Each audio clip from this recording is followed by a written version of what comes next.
All'interno di questa fondazione noi svolgiamo un compito, un servizio rivolto agli anziani auto e non autosufficienti di vicinanza e ascolto. Dunque era naturale che noi aderissimo molto volentieri a questo progetto di Reti Vitali, la cui azione prevalente è una mano all'anziano, che ci vede impegnati tutti i giorni, dal lunedì al venerdì, dalle 15 alle 18, per rispondere alle varie richieste di bisogni relativamente agli anziani, ma chiamano anche figli e anche coppie che si aiutano a vicenda e che chiedono il nostro aiuto per poter risolvere i loro problemi. Si sa ormai che la solitudine è un male di questa società, che la nostra società invecchia sempre di più e che quindi c'è sempre più bisogno di qualcuno che aiuti le persone, soprattutto quelle anziane che hanno bisogno di aiuto. Dunque, che cosa facciamo? Noi rispondiamo alle telefonate non solo attivandoci in prima persona, ma anche facendo riferimento agli aiuti che possiamo raccogliere all'interno della rete Utenti per Caso. È una rete di cui noi facciamo parte e di cui fanno parte ben 100 associazioni o anche più. Allora, si riceve la telefonata, io posso anche fare qualche esempio. Mi ha telefonato un signore che aveva bisogno di un aiuto per andare a fare la spesa. Lui è vedovo, è solo,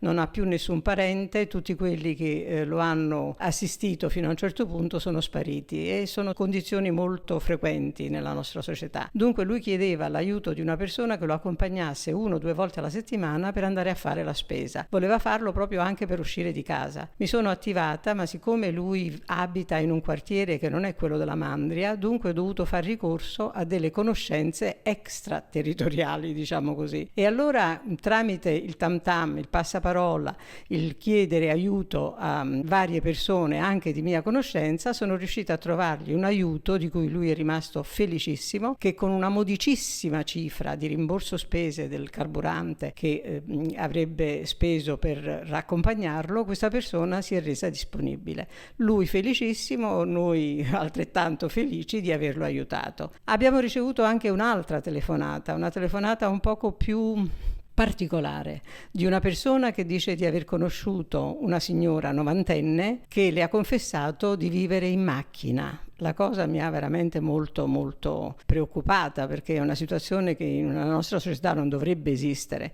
E allora a quel punto lì che cosa potevo fare? Essendo questa persona in un comune che non è quello di Padova, ho dovuto per forza attivare i servizi sociali del comune di Padova affinché loro si mettessero d'accordo con i servizi sociali del comune in cui vive questa persona in modo da risolvere il problema. Ecco, sono 2 esempi che possono dimostrare come è variegata la scenografia del contesto, ma noi tentiamo appunto sia in prima persona, sia con l'aiuto delle associazioni, sia con l'aiuto di persone civili, di fare anche altro, non solamente quello di dare una mano all'anziano, ma anche quello di tenere attiva la coscienza civica della collettività e soprattutto poi anche di collaborare con gli enti e le istituzioni del territorio. Siamo attivi tutti i giorni dal lunedì al venerdì dalle 15 alle 18 al seguente numero telefonico: 327 80 75 455. Vi aspettiamo.